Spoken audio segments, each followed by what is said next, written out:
You are not waiting for the right time. You are waiting for permission. And every day you wait for people to believe in you. You let the unqualified govern your future. This is why many ambitious men stay weaker, poorer, and slower than they should. Not because they lack hunger, not because they lack intelligence, not because they lack pain, but because they keep asking emotionally bankrupt people for clearance. They call it planning. They call it being careful. They call it waiting until the situation is better. But beneath all of that is dependency, and dependency is fatal to power. Here is the question this video will answer. Why do some men with less talent, less intelligence, and less pain move faster than you? Not because they are better, not because they are chosen, not because life gave them perfect support, but because they do not wait to be believed before they move. They build proof first. And before you chase wealth, you must understand this. Money does not rescue a man who still needs permission. It only gives his weakness a more expensive costume. The world does not reward the man who had the purest dream. It rewards the man who created the strongest evidence. Steve Jobs did not return to Apple by begging the old court to understand him. After leaving Apple, he built Next. Apple later acquired NeXT, and Jobs returned with technology Apple needed. Jobs himself later wrote that NeXT technology became central to Apple Renaissance. That was not motivation. That was power. He did not ask for permission. He created necessity. Most men do the opposite. They announce the dream before they build the proof. They explain the ambition before they have evidence. They seek approval from people who have never entered the arena they are trying to conquer. A man wants to start a business, so before he builds a product, he asks people who have never built anything what they think. A man wants to change his body, so before he trains in silence, he tells friends who still need him to remain familiar. A man wants to pursue wealth, so before he develops skill, studies the market, builds an offer, or creates visible proof, he tries to convince his family he is serious. This is not strategy. This is permission seeking wearing intelligent clothes. And it is dangerous because the world does not need to destroy your ambition if it can delay it. It does not need to stop your future if it can make you explain it until it loses force. It does not need to kill your dream if it can train you to wait until everyone understands it. People rarely believe potential. They believe evidence. Potential demands imagination. Evidence demands recognition. And most people do not want to imagine your rise before they are forced to accept it. This is where Machiavelli becomes useful. Not because he teaches cruelty, not because he gives weak men a fantasy of domination, but because he removes the sentimental lies that keep men powerless. Machiavelli was not writing for comfortable men. He was writing in a world of betrayal, ambition, unstable alliances, collapsing republics, and men who lost power because they misunderstood human nature. He was not trying to make rulers feel good. He was telling them what power requires when morality, appearance, fear, loyalty, money, and survival collide. The modern world has cleaner clothes, better technology, and more polite language. But underneath, the forces are the same. Fear, desire, status, self-interest, reputation, control, dependency. And the unsupported man who does not understand these forces will keep mistaking emotional approval for strategy. Here is the hidden mechanism. Permission seeking is not about wisdom. It is about fear. You are trying to reduce the emotional cost of action by collecting approval before risk. But approval before action is cheap. It gives you the feeling of movement without the danger of proof. That is why so many men talk about their future more than they build it. Talking creates temporary identity. Building creates permanent pressure. One makes you feel powerful. The other makes you become powerful. If this is already cutting into something you know is true, Do not consume this passively. Like this video, subscribe to Depths of Psyche, and write one sentence in the comments. I will build proof before I ask for belief. Not because the channel needs noise, but because a man must sometimes mark the moment he stops negotiating with weakness. The old identity says, I need them to believe in me so I can begin. The strategic identity says, I begin so belief becomes irrelevant. The old man asks for understanding. The dangerous man produces evidence. The old man wants witnesses. The dangerous man wants results. But the question becomes deeper. Why does the unsupported man crave approval so intensely, even from people who have repeatedly doubted him? Because he was trained to outsource authority long before he understood power. The unsupported man often does not lack ambition. He lacks internal authority. He has hunger.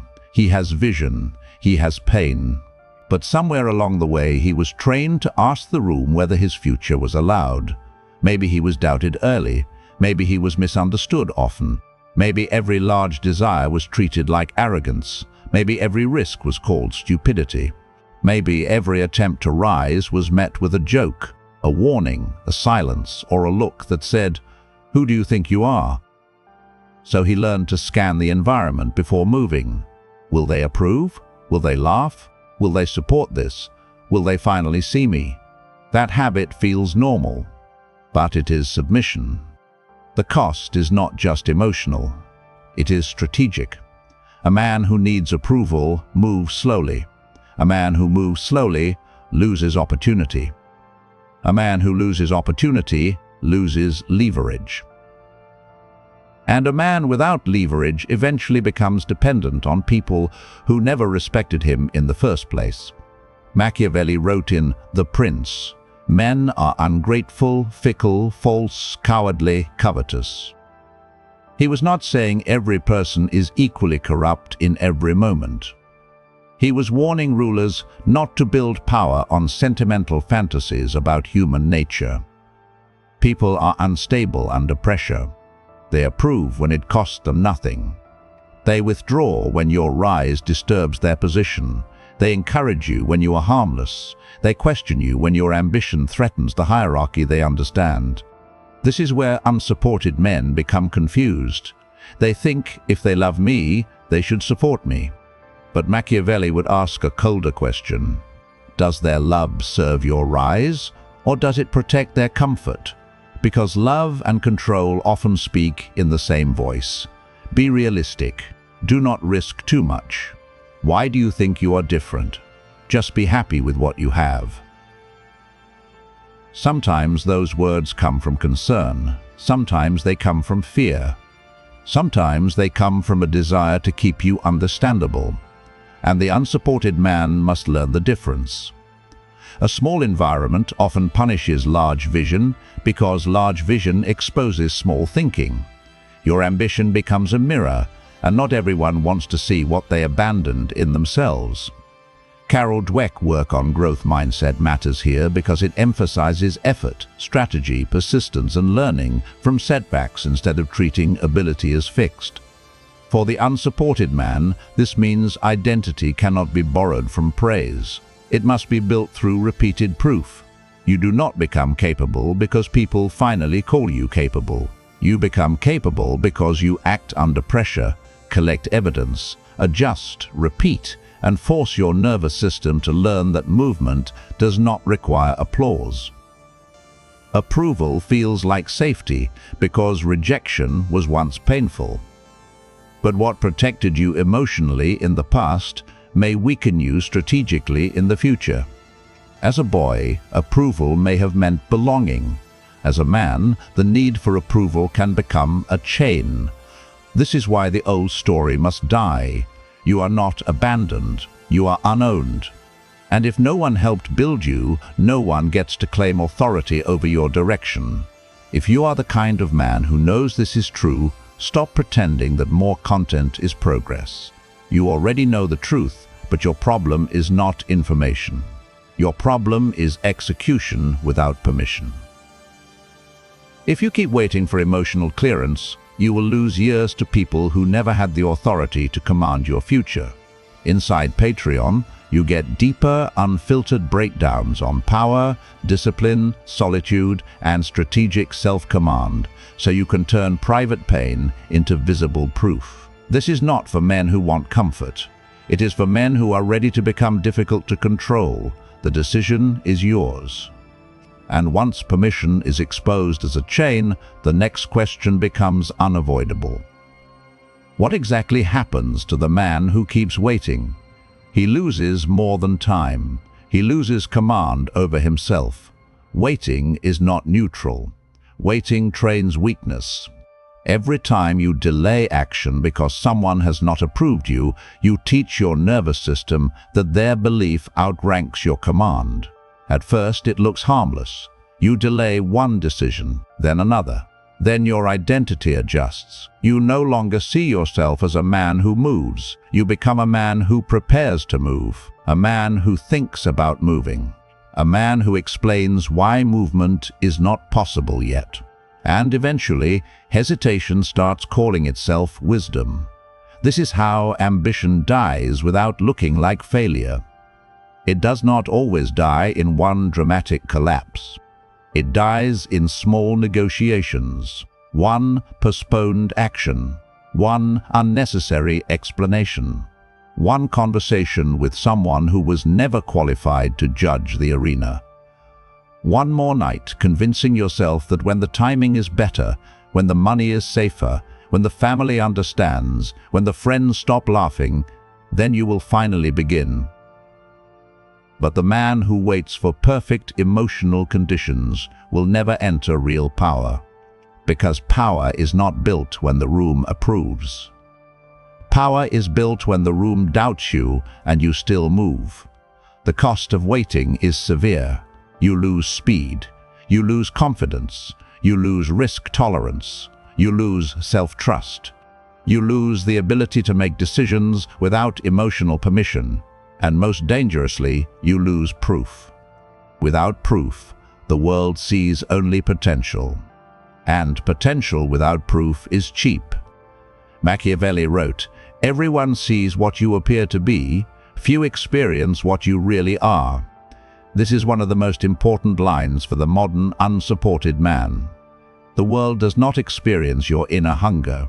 It sees your signals, your output, your results, your evidence, your reputation, your consistency, your visible proof. If you are secretly ambitious but visibly stagnant, the world will treat you as stagnant. It does not care what you meant to become. It responds to what you have made undeniable. This is why men become bitter. They say, "No one sees my potential." But why should they? Potential is invisible. Potential does not pay. Potential does not lead. Potential does not protect. Potential does not command.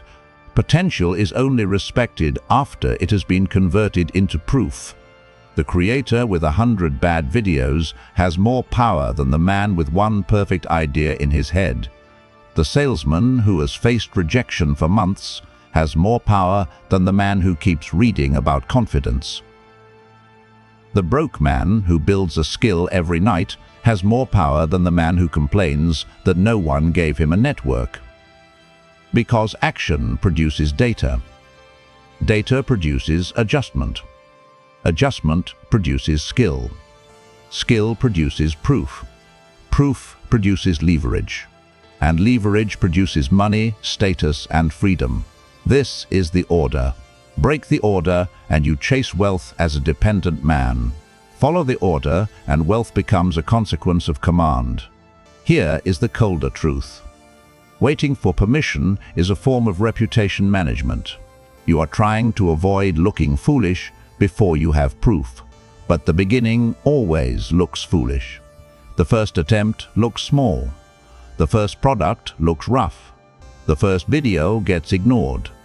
The first offer gets rejected. The first version of you does not inspire belief. That is the price. Machiavelli understood the role of difficulty in greatness. In The Prince, he wrote, Without that opportunity, their powers of mind would have been extinguished, and without those powers, the opportunity would have come in vain. Meaning this: opportunity and ability must meet. Fortune creates openings, but only prepared men can use them. If you spend your invisible years waiting for emotional permission, opportunity will arrive and find you undeveloped, and then you will call it bad luck. It was not bad luck. It was unclaimed authority. The old identity says, I will move when I feel ready. The strategic identity says, I become ready by moving. The old identity says, I need confidence first. The strategic identity says, confidence is earned by repeated evidence. The old identity says, I hope they believe in me. The strategic identity says, I will build until disbelief becomes expensive. Now the question becomes sharper. If approval is unstable and waiting destroys proof, where does authority actually come from? Machiavelli's answer is cold. Authority is taken, not granted. Power does not ask to be validated before it moves. Power moves first. Then it uses results to force recognition. This matters because most unsupported men are secretly trying to receive authority from people who have none to give. They want parents to approve a future those parents cannot imagine. They want friends to validate risks those friends are too afraid to take. They want society to recognize potential before there is proof. This reverses the order of power. Recognition does not create authority. Authority creates recognition. If you misunderstand this, you will chase wealth from weakness. You will see money as rescue. You will think wealth will finally make people respect you. But wealth is not the first power. Internal command is. A man without internal command can get money and still be controlled by approval, ego, fear, and social pressure. Machiavelli wrote, "It is much safer to be feared than loved, if one of the two has to be wanting." This is one of the most abused lines in history. It does not mean become cruel. It does not mean intimidate people in ordinary life. Machiavelli was discussing political authority. His point was that love depends on the will of others, while fear is tied to consequences and structure. Applied carefully to modern life, the lesson is simple. Do not build your future on emotional approval. Approval belongs to others. Structure belongs to you. Standards belong to you. Proof belongs to you. Output belongs to you. This is why Steve Jobs is such a clean example. After he was forced out of Apple, he did not spend the next decade begging the old power structure to admit they were wrong. He built Next. Next was not an instant mass market victory, but it created technological value. Then Apple needed what he had built. That is the shift. He did not return as a wounded founder asking to be understood. He returned through necessity. Apple acquired Next in 1996, bringing Jobs back as an advisor, and Next-STEP became foundational to Apple's later operating system direction. This is the law. Do not beg the gatekeeper. Build something the gatekeeper needs. Machiavelli would call this virtue. Not virtue in the soft moral sense. Virtue is force, capability, strategic energy, adaptability, courage, and the ability to impose form on chaos. Fortuna is luck, timing, circumstances, the river of events. In The Prince, Machiavelli wrote, "Fortune is the arbiter of one half of our actions, but she still leaves us to direct the other half." This means fortune matters. But fortune does not excuse passivity. You do not control the family you came from. You do not control whether people doubted you early. You do not control whether society noticed you. But you control the half that becomes proof: your training, your skill, your silence, your output, your positioning, your reputation, your leverage. The weak man asks, "Who will approve me?" The strategic man asks, What must I build so approval becomes irrelevant? The weak man waits for a signal. The strategic man becomes the signal. The weak man wants permission. The strategic man creates consequences. But if authority is taken through proof, then the next problem is operational. How does a man actually kill the permission ritual in daily life? Not emotionally. Structurally. If you want to become powerful, stop performing your ambition for people who have no role in building it. Stop announcing, stop defending, stop explaining, start documenting, start building. Start measuring output. Permission seeking survives through ritual. You repeat the same behaviors until dependency feels normal. You announce the goal. You wait for reaction. You defend the goal. You absorb doubt. You lose energy. You delay action. Then you call the delay thinking. The ritual must die. If it does not die, every go becomes a public vote. Your life becomes a committee. Your confidence becomes dependent on the emotional weather of people who do not carry your consequences. And a man who allows unqualified people to vote on his future will eventually become the average of their fear. Machiavelli wrote in Discourses on Livy, "Men never do good unless necessity drives them to it." This line is not gentle. It means men often require pressure to rise above comfort, disorder, and weakness.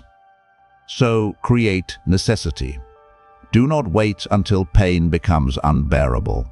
Do not wait until poverty becomes humiliating. Do not wait until doubt becomes identity. Force structure now. The permission ritual dies in 5 moves. First, stop announcing unfinished plans. An unfinished plan is fragile. It can be poisoned by mockery, praise, doubt, or premature identity.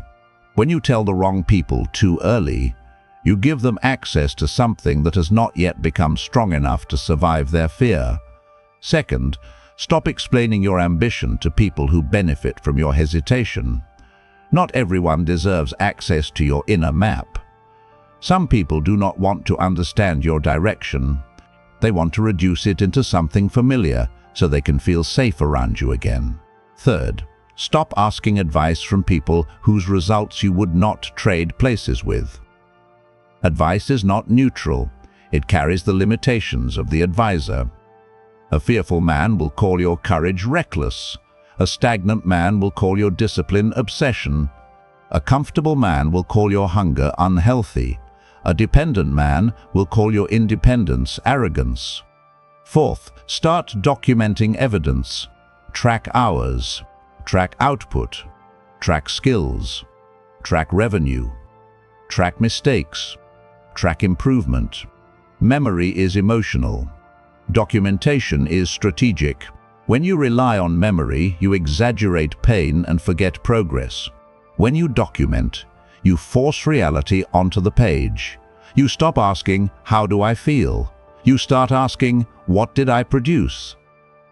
Fifth, build proof before asking for belief. The world respects evidence faster than sincerity. Sincerity may make you feel noble, but evidence makes you difficult to ignore. Machiavelli's Art of War gives a line that applies perfectly here.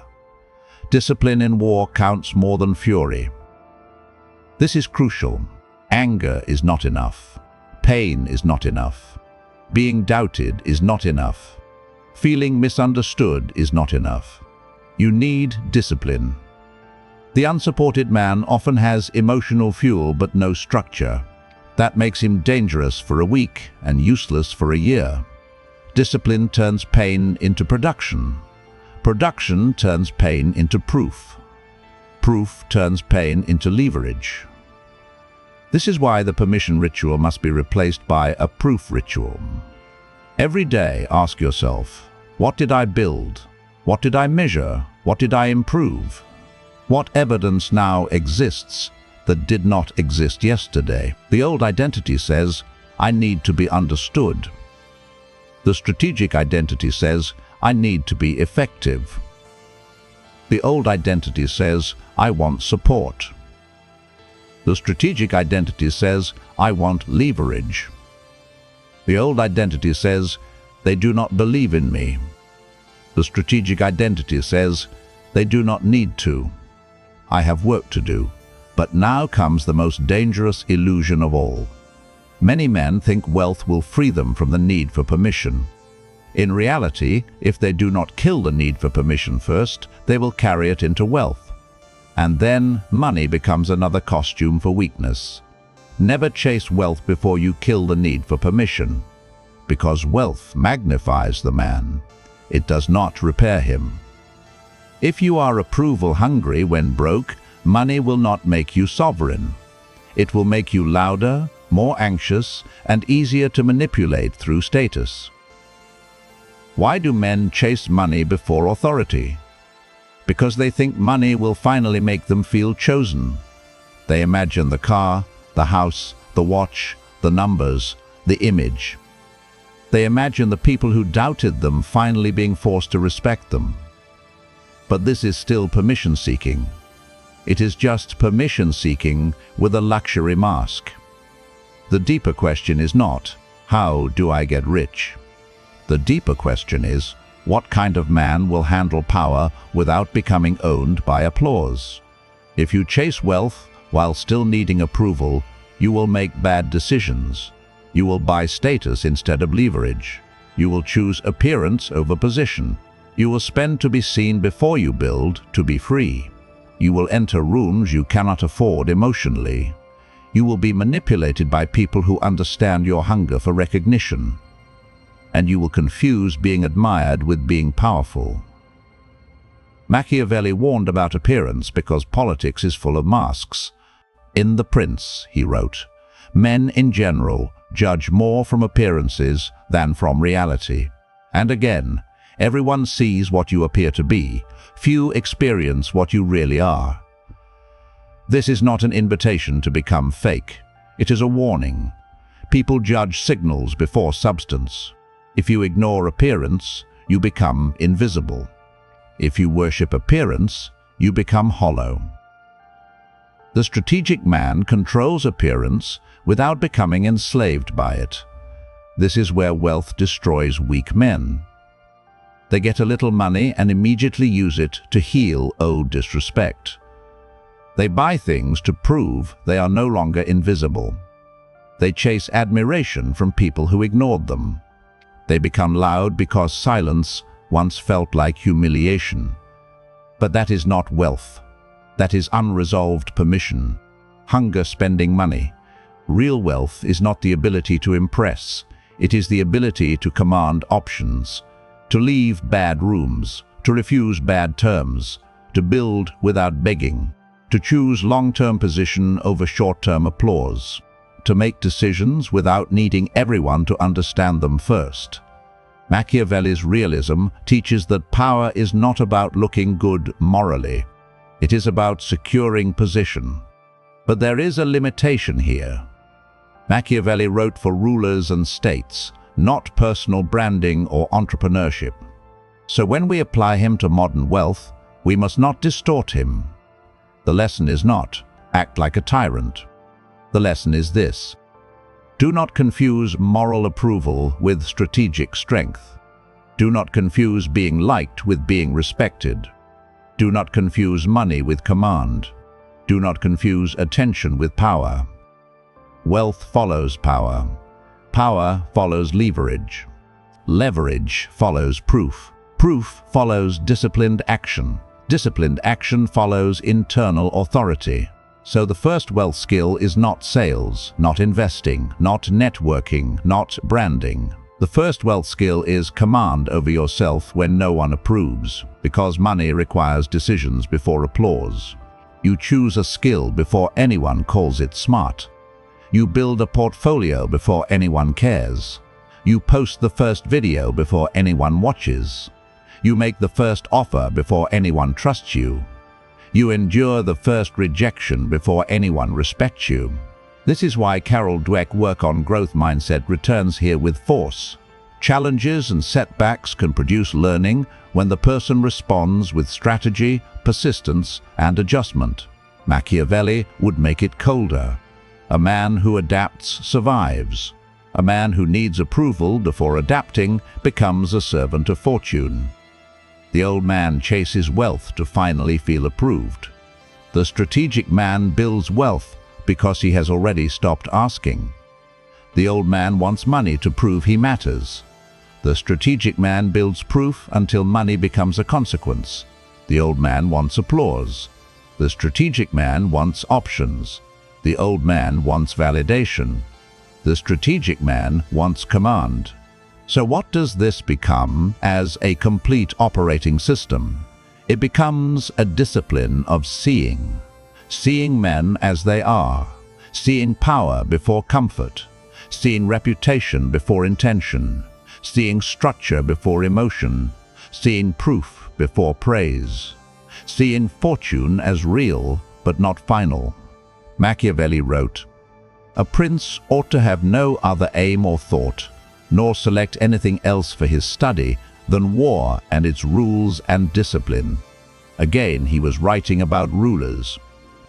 But the principle translates carefully. A man must study the arena he is in. If your arena is wealth, study markets. If your arena is YouTube, study attention. If your arena is business, study leverage. If your arena is career, study power structures. If your arena is reputation, study signals. Do not wander into competition expecting fairness. Fairness is not a strategy. Good intentions are not proof. Pain is not leverage. Potential is not power. Approval is not authority. Here is the order. First, kill the need for permission. Second, stop explaining unfinished ambition. Third, build proof in silence. Fourth, measure output, not emotion. Fifth, convert pain into discipline. Sixth, convert discipline into skill. Seventh, convert skill into visible evidence. Eighth, convert evidence into leverage. Ninth, convert leverage into wealth. 10th, use wealth to buy freedom, not applause. Break the order, and you chase money as a dependent man. Follow the order, and wealth becomes a byproduct of command. Machiavelli's deepest lesson is not that men should be evil, it is that men must stop being naive. The unsupported man must understand this more than anyone, because no one is coming to protect his illusions. No one is coming to approve his future. No one is coming to explain his value to the world. He must become the evidence. He must become the authority. He must become the proof. The lesson is not that men should become cruel. The lesson is that men must stop being naive. Approval is not authority. Pain is not leverage. Potential is not proof. The unsupported man must become the evidence. He must become the authority. He must become the proof. And once a man no longer needs permission, he becomes difficult to control. If this video gave language to something you have lived through, do not leave it as entertainment. Like the video, subscribe to Depths of Psyche, and comment with the proof you will build before anyone believes in you. Because the world does not need to believe first. You need to build first. Build anyway.